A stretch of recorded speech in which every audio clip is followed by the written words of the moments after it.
Max Blumenthal. Max Blumenthal, the Grayzone. What's up, LA? I'm Max Blumenthal from thegrayzone.com, and I regret to inform you that I'm a member of the media, the worst profession in the country. Actually, I'm one of the good ones.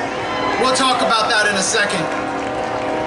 I want to talk about what's been happening in the world for the last 2 years, because for 2 years, we have seen one of the biggest grassroots movements unfold before our eyes.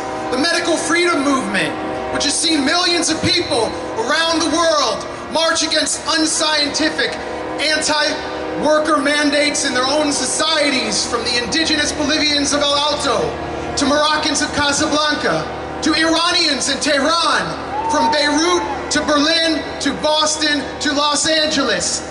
And what is this about?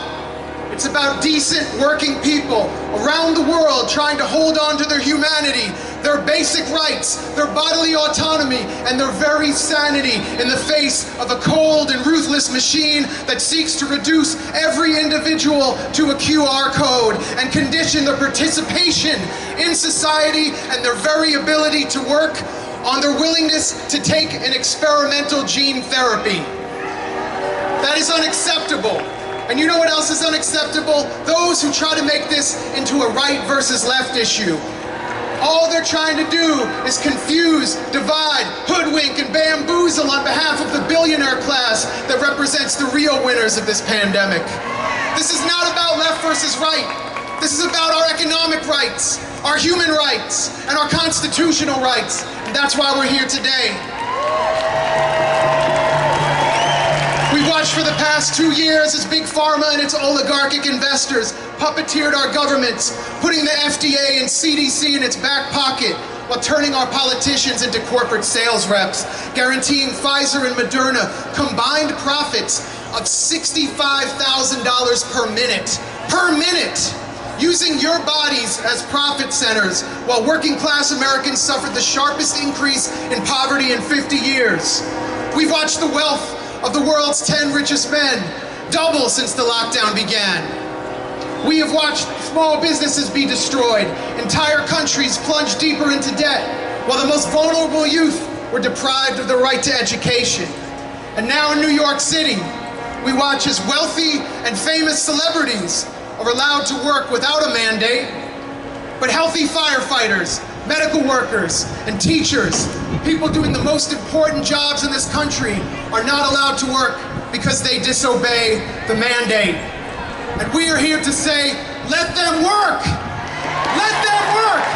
Let them work! Let them work! Let them work! Let them work! That's right! Listen to me. Listen to the profit-driven, anti-people system that I'm describing here. I'm sorry, but this is not socialism. This is corporatism. But we live in a corporate state, a ruthless, imperialist corporate state that exists in a permanent state of war and which divides to conquer and which created a false division between the vaccinated and unvaccinated in order to further shatter the solidarity of the 99%.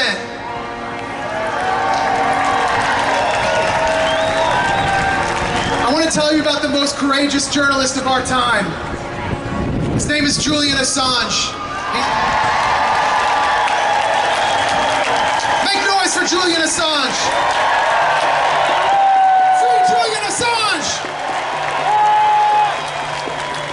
Julian Assange, before he was a political prisoner, reminded us that every war of our lifetime, from Vietnam to Iraq to the NATO proxy war in Ukraine, has been sold to us with the lies of the corporate media. And this too is true of the war waged on the people of this country under the banner of a pandemic.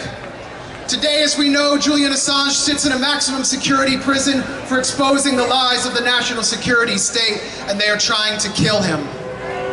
And the same corporate apparatus that silenced Assange has set out to censor and smear anyone who has called out the lies that have given rise to a biomedical security state. Under the corporate state, character assassination, censorship, and official silencing is the price of telling the truth And we understand that at the Grayzone, and we will never stop telling the truth. And so I'm here on behalf of the part of the media that is still independent, and still disobedient, and still defiant, and still says, F you, we won't do what you told me. To the stenographers, and the shills, and the war pigs of the corporate state, we will not be silenced, and you will not win.